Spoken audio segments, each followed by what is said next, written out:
घड़ी खम्मा। ये देखो पूरा पैसा मिल गया इंटरेस्ट के साथ।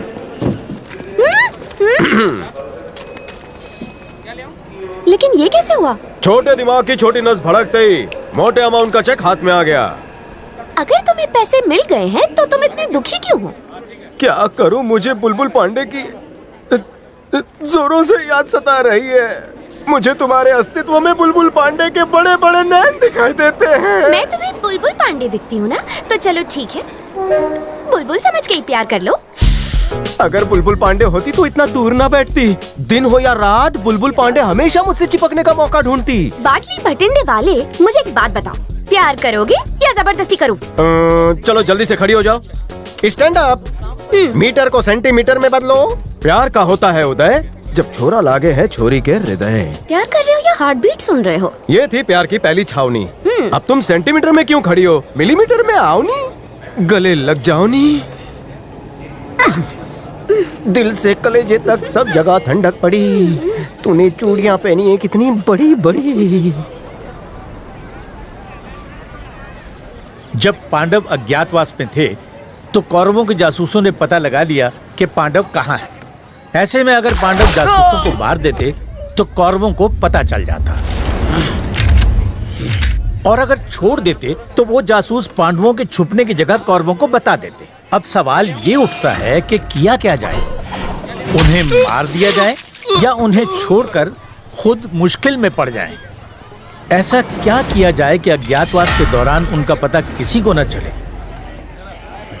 आखिर इसका समाधान क्या है? तो नकुल ने एक सुझाव दिया।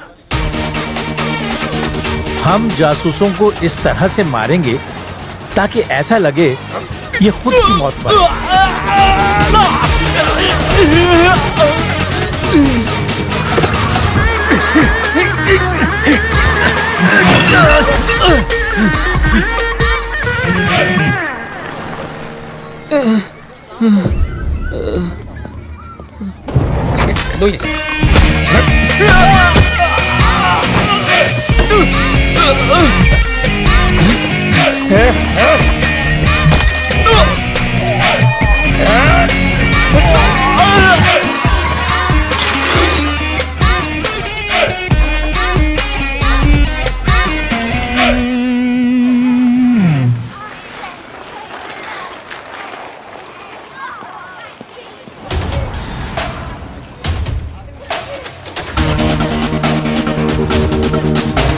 उपलब्ध साधनों का इस्तेमाल करके अपने दुश्मनों को मारना ही नकुल धर्म कहलाता है।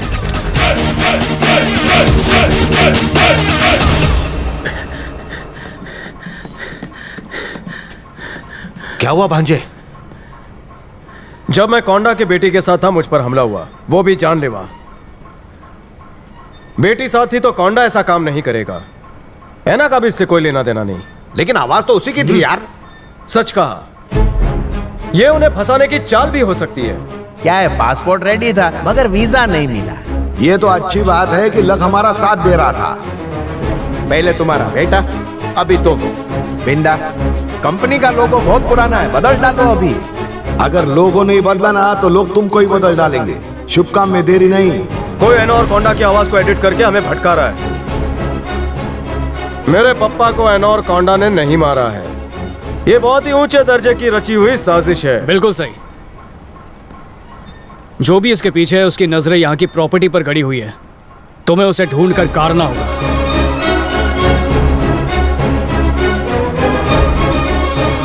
कौन हो सकता है? सर, एक बहुत बुरी खबर है। अभिषेक जिंदा है। तो उसे अच्छी खबर में बदल दे। उस अभिषेक को अभी के अभी मार डाल। एक बात और, माँ की ममता में बहुत तड़प होती है। बेटों की जुदाई और पति का गम बेचारी बर्दाश्त नहीं कर पाएगी। पूरी फैमिली को मिला दे, उसके बाद बचे ऐना और कोंडा। उनसे बड़ा बेवकूफ मैंने आज तक अपनी लाइफ में नहीं देखा। मेरे अंकल का पूरा सपोर्ट है मुझे। बाकी बोर्ड मेंबर्स को हम खरीद लेंगे और फिर मैं सीईओ बन जाऊंगा। पिताजी को पुण्यतिथि पर कुर्सी भेंट करूंगा।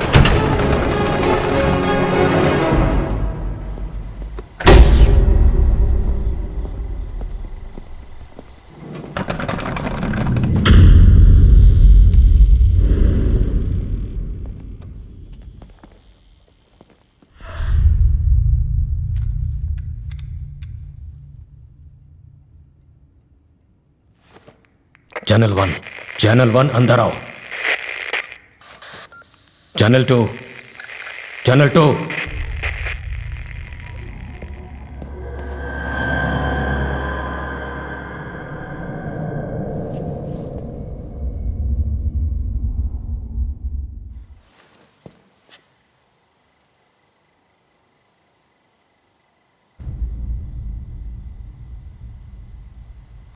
किसने मारा इन्हें?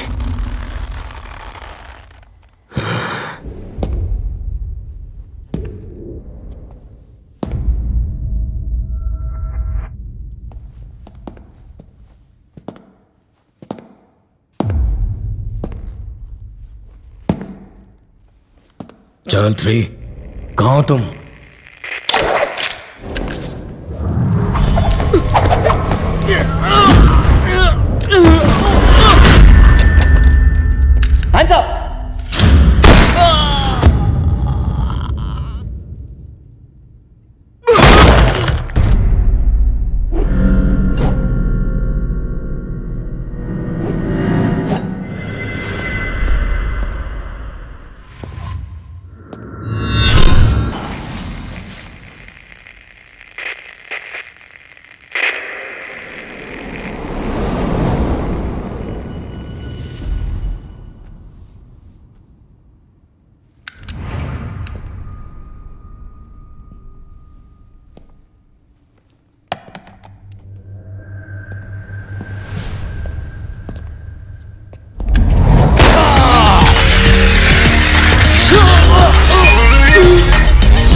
किसने भेजा?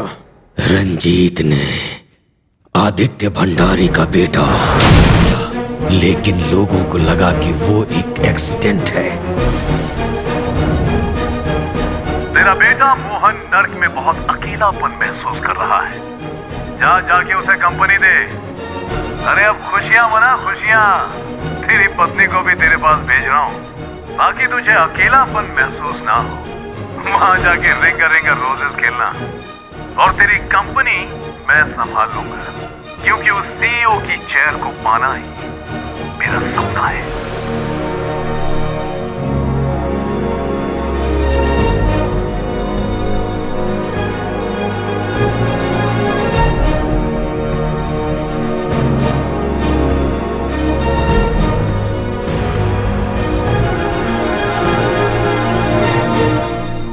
तू कौन है? अभिषेक बाटलीवाला, बिंदा का बेटा। और तुम सबकी मौत। हथियार बनाने के लिए जरूरत होती है मजबूत हाथों की, एक अनोखी सोच की, अपने अंदर छुपे अहंकार की। लेकिन तबाही तब मचती है जब कहीं अन्याय होता है। मैंने भगवान से प्रार्थना की, उनके सामने रोई गिड़गिड़ाई कि क्या मेरे पति और बेटे के हत्यारों को सजा नहीं मिलेगी। मैंने भगवान से तड़प कर सवाल किया, क्या गलती थी उन दोनों की। जवाब मिला, पाप की उम्र लंबी नहीं होती। अभिषेक बाटलीवाला हर अन्याय का बदला लेगा, जलाकर राख कर देगा वो सभी जालिमों को। वो फौलाद है, वन मैन आर्मी। जिन पापियों ने मेरे सुहाग को उजाड़ दिया, जिन दरिंदों ने मेरी गोद को सूना कर दिया, उन्हें खून के आंसू रुलाने और मुझ पर जो अन्याय अत्याचार हुआ है उसका बदला लेने के लिए वो आ गया है। मेरे लिए ढाल और दुश्मनों के लिए हथियार बनकर आया है वो, जानलेवा खतरनाक हथियार।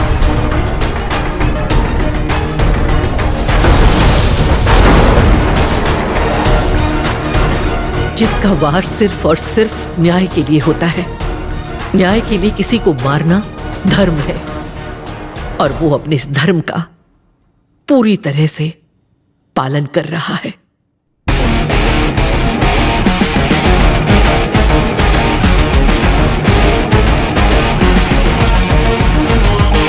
मैं वापस आ गया हूं। मेरे पप्पा और भाई को जिन लोगों ने मौत के घाट उतार दिया, उन सारे दुश्मनों का खून मेरे अपनों के लिए पिंडदान होगा।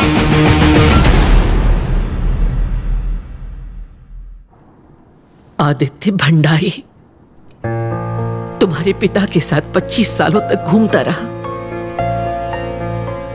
उनका खून चूसता रहा।